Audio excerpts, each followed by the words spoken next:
Hi, my name is Phil. I like to talk about politics. In this video, I'd like to take a really good look at an example of what happens when a cornered Prime Minister pursues an extreme path in order to retain political power and rams Parliament full of monsters, as he did at the end of last year. But first, if you'd like to be notified of daily news in politics, then please subscribe to the channel and click the bell notification icon. So essentially, this relates to the idea of people self-isolating and having to exist on statutory sick pay in the UK when they need to do so. This is assuming that they even qualify, because many low-paid workers do not, and you would think they'd be the ones most in need of it. So someone tweeted their MP to ask if £94 a week statutory sick pay is enough to live on. They asked if their MP could indeed manage on it. And the response you got, you might expect it to be not particularly helpful or even just dismissive. No, they got a very aggressive get a life. And this particular MP has argued vocally to refuse allowing child refugees to be reunited with their parents in the UK. Also supported Boris Johnson's plans to shut down Parliament illegally last year.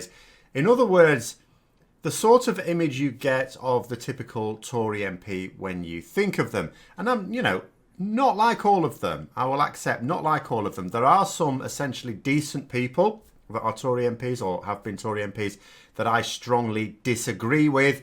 But this is the sort of Conservative MP that has always existed, but has now grown in number. The only way that Johnson was able to cow Parliament that was beating him senseless last year, as well as winning a majority, that helped him, was by purging the decent Conservatives who were opposing him even on his own benches. And this is why I think it's absolutely vital that the political opposition that has to emerge over the next few years as the Tories take us from crisis to crisis, many of which will be there doing, as they've done for the past decade, makes it absolutely clear that it is the Conservatives' fault.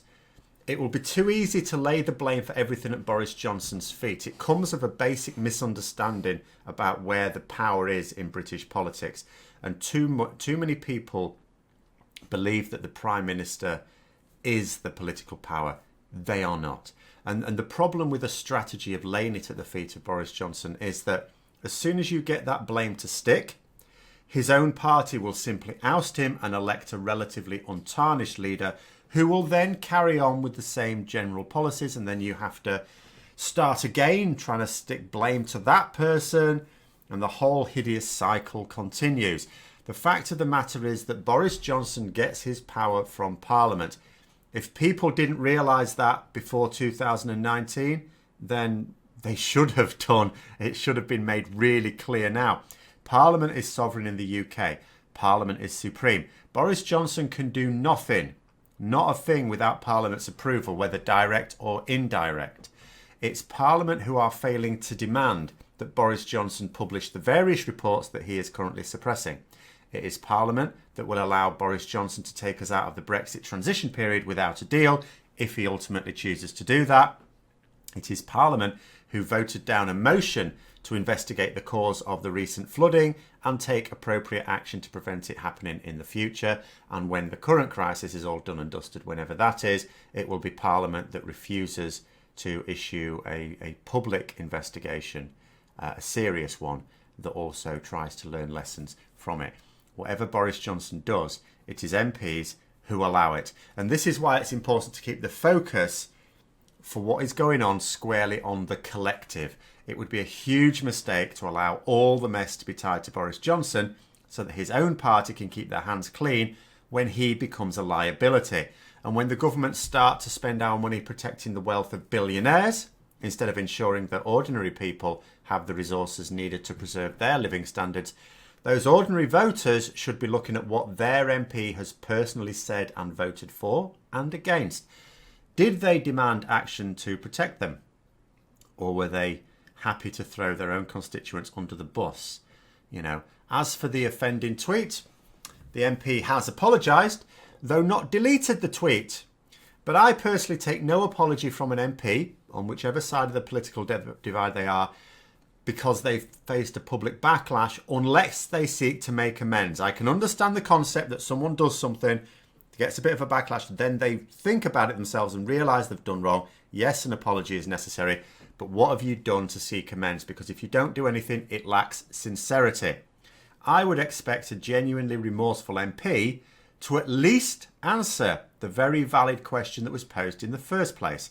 Can you live on the statutory sick pay that we have in this country, which is significantly lower, in fact, much lower than many other European countries? She has not yet done so. So I'm not interested in her sob stories, which seem to be based on the fact that she is distressed because her brother is in Spain, a country that is prioritising the care of people within their borders. She seems to be upset that she can't bring him back to a heartless country that is seemingly actively seeking to harm them. The very least every MP should be doing right now is to ensure that everybody in the UK is able to make through this period financially as well as healthily. Ministers have been quick to say that no well-run business will fail because of this crisis, even though that's not remotely true. But they should be saying that about people.